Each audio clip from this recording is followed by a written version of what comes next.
قبلہ مدد کعبہ امام مدد فقر کعبے بلا استاد کشتی مدد کن یا مغیر الدین چشتی آدریم نارے غوث اعظم کی ظلم طنز شیخ احمد رضا خان قطب عالم کی ظلم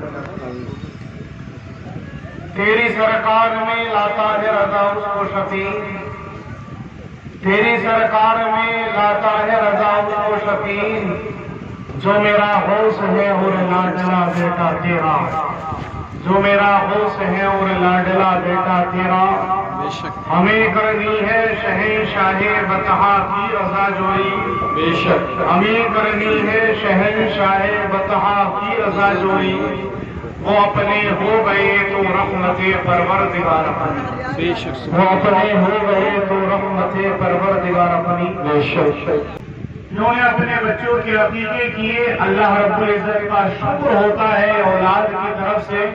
اللہ رب العزت نے اولاد عطا فرمائی تو اسی اولاد کا ہدیہ تشکر رب کی بارگاہ میں عقیقہ کیا جاتا ہے بے شک اللہ رب العزت کی بارگاہ میں دعا ہے کہ اللہ رب العزت ان کی اتباع سنت کو اپنی بارگاہ میں قبول فرمائے آمین حضرات ہم اہل سنت و جماعت ہیں اللہ رب العزت نے ہمیں بہت سارے معمولات اہل سنت عطا فرمائے اور تمام پر معمولات قرآن و حدیث سے ثابت اقوال بزرگاں اور عمل بزرگان دین سے ثابت ہیں الحمدللہ اہل سنت و جماعت کے تمام پر عقائد تمام پر مسائل تمام پر امور اہل سنت وہ سب کچھ اللہ رب العزت کی رضا کے لیے ہوتے ہیں تمام کے تمام صحابہ کرام کے عمل کے ذریعے سے ہوتے ہیں صحابہ کرام نے اس پر عمل کیا ہے صحابہ کرام نے اس پر عمل کرنے کے بعد پھر لوگوں کو اس بات کا ثبوت پیش کیا ہے کہ ہم نے نبی کے ذریعے سے ایسے دیکھا ہم نے نبی کے ذریعے سے اس طریقے سے سنا تو وہ تمام کا تمام ہم تمام کے لیے اتباع سنت بن گیا اور اس پر ہم عمل کریں تو انشاءاللہ ہمیں بے شمار اجر و ثواب عطا کیا جائے گا لہذا اسی اتباع میں سے ایک اتباع عقیدہ کرنا ہے نبی اکرم صلی اللہ تعالی علیہ وسلم کی سنت پر عمل کرنا ہے بے شمار فرائض و واجبات ادا کرتے ہیں ان فرائض و واجبات کی ادائیگی کے ساتھ ساتھ بندہ جب اللہ رب العزت کے پیارے حبیب صلی اللہ تعالی علیہ وسلم کی سنتوں پر عمل پیرا ہوتا ہے تو اللہ رب العزت اس پر بھی بے شمار ثواب عطا فرمایا کرتا ہے الحمدللہ اسی کے سلسلے میں یہ پروگرام منعقد کیا گیا ہے اللہ رب العزت کی بارگاہ میں دعا ہے کہ اللہ رب العزت اس بزم کو اپنی بارگاہ میں قبول فرمائے ایک مرتبہ درود پاک پڑھیں اللہم صلی علی سیدنا شفیعنا نبینا حبیبنا کریمنا مولانا محمد وعلی آل سیدنا مولانا محمد وبارک وسلم صلاۃ و سلاما علیک یا رسول اللہ صلی اللہ تعالی علیہ وسلم حضرات گھریلو معاملہ ہے گھریلو جلسہ ہے کوئی مشکل کی بات نہیں ہے سننے والے بھی اپنے ہیں سنانے والے بھی اپنے ہیں لیکن انشاءاللہ بھی آپ کو میرے بعد میں جامع خطابات سماعت کروانے ہیں استاذ العلماء مفکر قوم و ملت حضرت علامہ مفتی محمد علی صاحب قبلہ کے ذریعے سے بھی آپ کو ایک جامع خطاب سماعت کروانا ہے وہ استاذ ہی استاذ العلماء جامع معقولات و منقولات شارح بخاری اور حاج الشیخ علامہ مفتی محمد عاقل صاحب قبلہ رضوی پرنسپل و شیخ الحدیث جامعہ رضویہ منظر اسلام کے ذریعے سے ایک جامع خطاب سننا ہے اور بڑے ذمہ دار علماء کرام اسٹیج پر جلوہ فرما ہے ان تمام حضرات کی موجودگی میں دو چار باتیں آپ سے کروں گا انشاءاللہ ہم تمام حضرات کو مکمل خطاب انہی دونوں ہستیوں کا سماعت کرنا ہے انشاءاللہ آپ حضرات توجہ سے بیٹھے ہم تمام حضرات کے سامنے عنقریب وہ حضرات جلوہ گر ہونے والے ہیں تشریف لا چکے ہیں بس چند لمحات کے اندر ہمارے اسٹیج کی زینت بنیں گے اور انشاءاللہ ہم تمام حضرات کی اصلاح فرمائیں گے ایک مرتبہ اور درود پاک پڑھیں اللہم صلی علی سیدنا شفیعنا نبینا حبیبنا کریمنا مولانا محمد وعلی آل سیدنا مولانا محمد مبارک وسلم صلاۃ و سلاما علیک یا رسول اللہ صلی اللہ تعالی علیہ وسلم حضرات اللہ رب العزت قرآن پاک میں ارشاد فرماتا ہے لقد کان لکم فی رسول اللہ اسوۃ حسنہ، بے شک آپ لوگوں کے لیے تمہارے لیے نبی اکرم صلی اللہ تعالی علیہ وسلم کی ذات میں بہترین نمونہ ہے۔ آپ کی زندگی سارے لوگوں کے لیے، پوری دنیا کے لیے ایک آئیڈیل اور نمونہ ہے۔ انسان دنیا کے اندر اگر بچہ ہوتا ہے تو وہ اپنے بڑوں کو دیکھتا ہے، اور زیادہ وہ سن شعور کو پہنچتا ہے تو گھر کے ماحول کو پرکھتا ہے۔ جب بڑا انسان ہو جاتا ہے، نوجوان ہو جاتا ہے، تو وہ اپنے بزرگوں کی باتوں کو دیکھتا ہے۔ تو لہذا اس سے معلوم یہ ہوا کہ ہر ایک کے لیے کوئی نہ کوئی نمونہ ہوتا ہے۔ بچے کے لیے اس کا گھر نمونہ ہے، نوجوان کے لیے اس کا اپنا معاشرہ نمونہ ہے، بزرگ کے لیے اپنا ماحول نمونہ ہوتا ہے۔ بزرگ بھی کہتے ہیں کوئی بات آتی ہے تو مثال دیتے ہیں، ہمارے یہاں پر تو ایسے ہی چلتا چلا آیا ہے، لہذا انہوں نے اپنے معاشرے اور اپنے ماحول کو اپنے لیے ایک نمونہ بنا لیا۔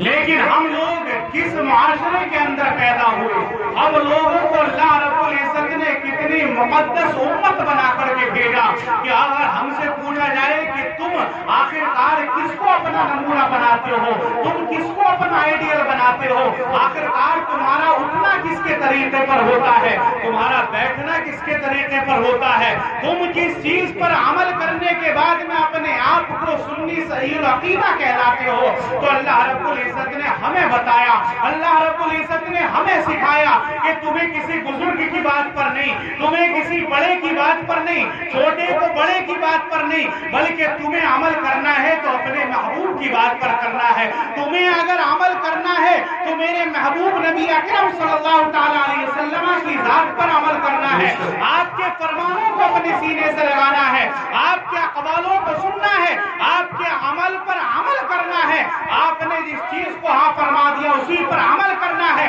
جس چیز سے آپ نے منع فرما دیا اس سے باز آ جانا ہے۔ یہی تمہارے لیے بہترین نمونہ ہے، نبی کی زندگی تمہارے لیے بہترین نمونہ ہے۔ اگر تم نے اس سے انحراف کیا، تم نے اس سے اگر اپنے قدموں کو پیچھے ہٹایا تو تمہیں نہ دنیا کے اندر چین ہے نہ آخرت کے اندر تمہیں سکون ہے۔ بے شک بے شک، نعرے تکبیر،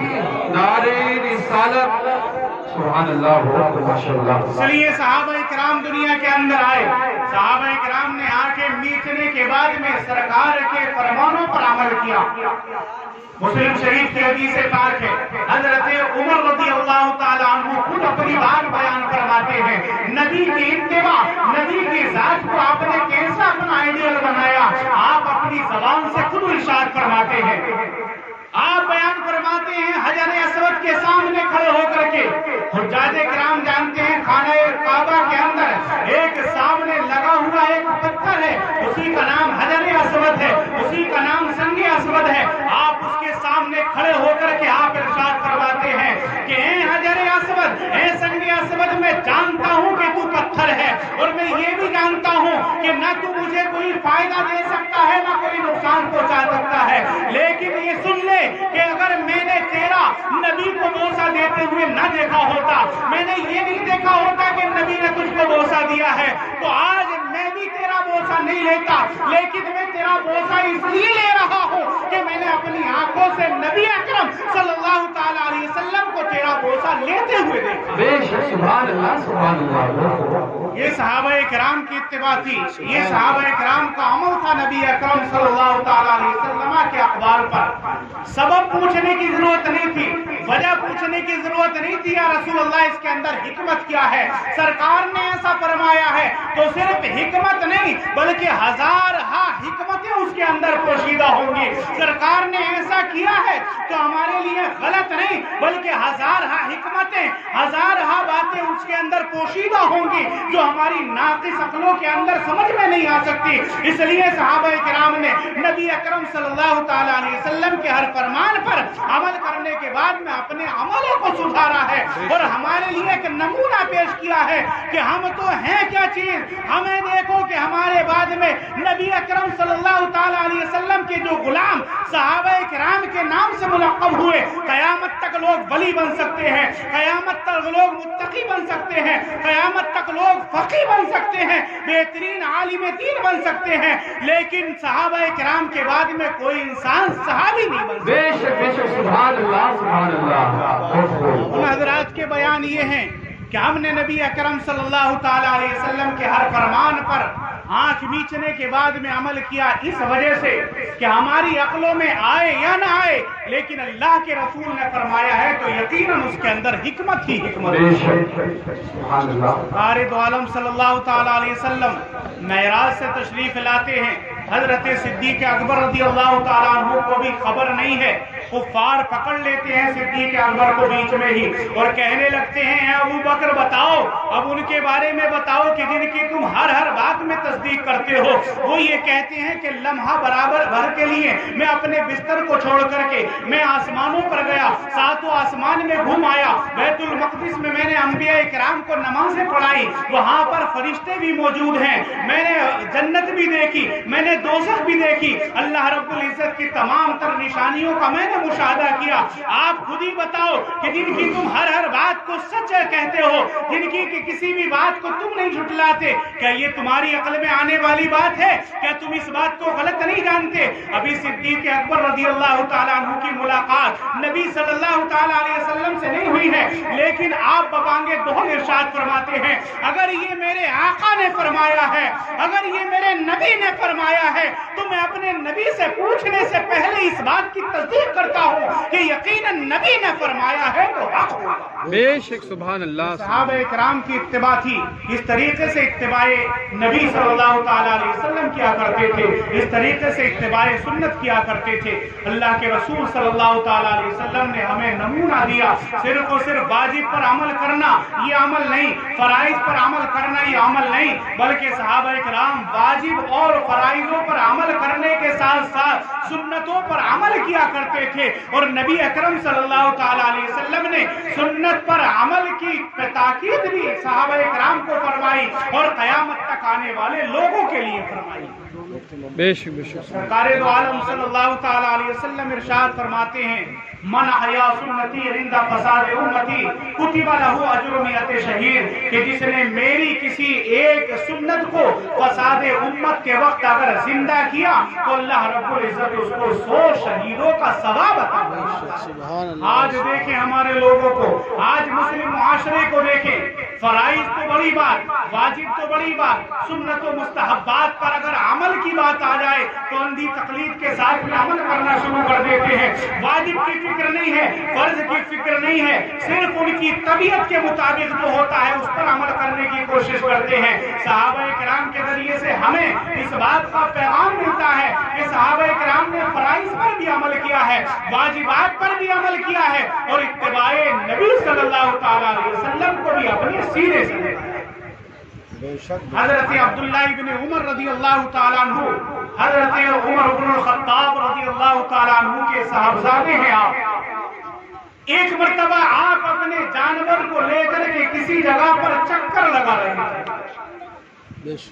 آپ کے ہاتھ میں اونٹنی کی لگام تھی اور اس کو لے کر کے آپ چکر لگا رہے تھے، گھوم رہے تھے، نہ وہاں پر کوئی نشانی ہے، نہ وہاں پر کوئی ایسی چیز ہے جو دیکھنے میں نظر آئے کہ واقعی اس چکر کا مطلب یہ ہو سکتا ہے، لیکن ایک عام انسان کا ذہن ایک عام ہوتا ہے، اور وہ صحابہ کرام تھے، ان کے ذہن الگ تھے، ان کی عقلیں الگ تھی۔ جہاں پر انسانوں کی عقلیں ختم ہو جاتی ہیں وہاں پر اللہ رب العزت نے صحابہ کرام کو عقل عطا فرمائی ہے، وہ عقل عطا فرمائی ہے۔ پوچھ لیا کسی نے کہ اے عبداللہ یہ تو بتاؤ کہ اس جانور کی لگام پکڑنے کے بعد میں تم کیوں چکر لگا رہے ہو؟ جی صحابہ کرام اس چون و چرا کا جواب صرف یہ کہہ کر کے دے دیا کرتے تھے کہ میں اپنے اونٹ کی لگام پکڑنے کے بعد اس جگہ کا چکر لگا رہا ہوں، یہ مجھے بھی نہیں معلوم کہ کیوں چکر لگا رہا ہے، میں بھی نہیں جانتا کہ آخرکار میں اس جگہ پر اپنے اونٹ کو کیوں گھما رہا ہوں۔ کہنے والا کہتا ہے کہ جب آپ کو بھی نہیں معلوم، پھر اس جانور کو بھی نہیں معلوم، پھر آخرکار آپ خود اور اس جانور کو کیوں پریشان کر رہے ہیں کہ اس کو پکڑ کر کے اس جگہ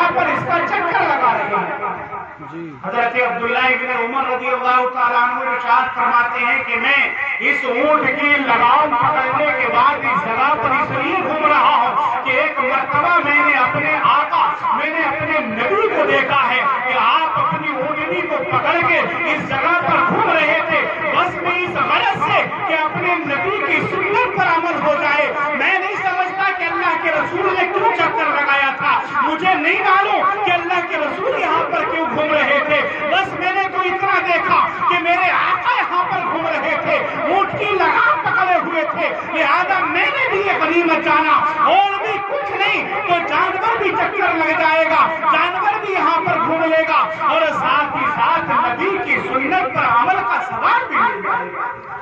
اس لیے میں یہاں پر چکر لگا رہا ہوں۔ آپ حج کے معاملات کو دیکھیں تو وہ سب کے سب اتباع نبی ہی تو ہے، وہ اللہ رب العزت کے مقدس بندوں کی یادیں ہی تو ہیں۔ کہیں پر حضرت حاجرہ کی یاد ہے، کہیں پر حضرت اسماعیل کی یاد ہے، کہیں پر حضرت ابراہیم کی مقدس یاد تازہ ہو جاتی ہے، کہیں پر حضرت آدم علیہ السلام کی یاد کی جاتی ہے۔ غرض یہ کہ اللہ رب العزت نے تمام تر شعائر اسلام کو لوگوں کے لیے نشانیاں بنانے کے بعد ان کے لیے ثواب کا ذخیرہ جمع کر دیا ہے۔ اب لوگوں کو صرف اور صرف صالحین بندوں کی باتوں پر عمل کرنا ہے، اور اللہ رب العزت نے ہمیں خیر امت بنایا ہے، سید الانبیاء کی امت میں بنا کر کے بھیجا ہے۔ اللہ رب العزت کا بڑا فضل اور اس کا بڑا احسان ہے کہ اللہ رب العزت نے اس بہترین امت کے اندر ہمیں پیدا فرمایا، جس کے بارے میں اللہ نے ارشاد فرمایا کنتم خیر امۃ اخرجت للناس تأمرون بالمعروف وتنہون عن المنکر وتؤمنون باللہ۔ یقیناً تم لوگ بہترین امت ہو، لوگوں کی ہدایت کے لیے بھیجے گئے ہو، تم بھلائی کا حکم دیتے ہو، برائی سے روکتے ہو، اور اللہ تعالیٰ پر ایمان رکھتے ہو۔ اللہ رب العزت نے ہمارے بارے میں یہ فرمایا، لیکن آج کا انسان نمازوں سے دور ہے، آج کا انسان شعائر اسلام پر عمل کرنے سے کوسوں دور ہے، اس کو اپنے دینی معاملات کا پتہ ہی نہیں ہے، اس کو ضروریات دین جانتا ہی نہیں ہے کہ کیا چیز ہوتا ہے، صرف اور صرف ان باتوں پر عمل کرتا ہے جو اس کی طبیعت کے موافق ہوتی ہے۔ وہ یہ نہیں جانتا کہ شریعت کیا ہے، کسی بھی معاملے میں اگر دخل کی بات آ جائے تو شریعت کو پیچھے چھوڑ دیتا ہے، اپنی بات منوانے کے لیے ہزار جھوٹ بھی پیش کر دیتا ہے، ہزار باتیں بھی بنا لیتا ہے، ہزار سفارشیں بھی پیش کر لیتا ہے، بہرحال اپنی طبیعت کے مطابق وہ ہر کام کو کرنے کی کوشش کرتا ہے۔ پیارے طبیعت الگ ہے، شریعت الگ ہے، اللہ رب العزت نے ہمیں شریعت پر عمل کرنے کے لیے بھیجا ہے۔ انشاءاللہ ہم شریعت پر عمل کریں گے تو طبیعت خود بخود ہماری اسی کو چاہے گی۔ اگر کوئی انسان نماز کی عادت ڈال لیتا ہے تو اس کو رات میں نیند نہیں آتی جب تک کہ وہ نماز نہیں پڑھ لیتا۔ کوئی انسان دن میں اگر نمازیں پڑھتا ہے تو اس کا دل نہیں رکھتا جب تک کہ وہ دن کی نمازوں کو مکمل نہیں کرتا۔ جب وہ روزے رکھنے کی اپنی عادت بنا لیتا ہے تو اس کی طبیعت کے اندر صحت اور سلامتی نہیں ہو پاتی جب تک کہ وہ روزے نہیں رکھ لیا کرتا ہے۔ اس لیے ہر ایک چیز کے اندر اللہ رب العزت نے بے شمار حکمتیں پوشیدہ رکھنے کے بعد ہم لوگوں کو اس پر عمل کا حکم عطا فرمایا ہے۔ اللہ رب العزت کی بارگاہ میں دعا ہے کہ اللہ رب العزت ہم تمام کو قرآن و سنت پر عمل کی توفیق عطا فرمائے، نبی اکرم صلی اللہ تعالیٰ علیہ وسلم کے اسوہ حسنہ پر چلنے کی توفیق عطا فرمائے، آمین۔